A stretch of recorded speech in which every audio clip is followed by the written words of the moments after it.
ચલો જય હિન્દ મિત્રો, મસ્ત મજાનો દાખલો જુઓ અહીંયા શું કહેવા માંગે. ચલો અહીંયા કીધું છે 3 ગણી અથવા તો 5 ગણી કે 7 ગણી કે જે કે આપણને કાંઈ ફેર ન પડે.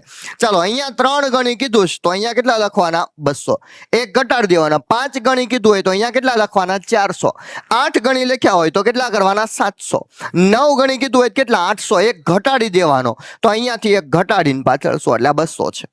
છેદમાં છે કેટલા આવશે 16 છે આવશે. હવે આ ભાગાકાર ડાયરેક્ટ તમને મોઢે આવડતો હોય તો ખબર પડી જાય કે આ તમારો જવાબ 12.5 છે. ન આવડતો હોય ભાગાકાર છે એ કરવાનો.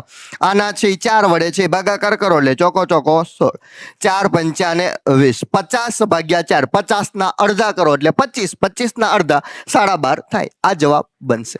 અને વિદ્યાર્થી મિત્રો જો અહીંયા કદાચ વર્ષની જગ્યાએ તમને ટકાવારી આપી દીધી હોય તો વર્ષની ખબર પડે, તો અહીંયા છે એ વર્ષની જગ્યાએ ટકાવારી આપે તોય રીત બદલાશે નહીં. ઓકે, ચાલો આનો જવાબ તમારે કોમેન્ટ્સ ની અંદર ઘા કરવાનો છે. શું કરવાનો છે? ઘા કરવાનો છે. જય હિન્દ.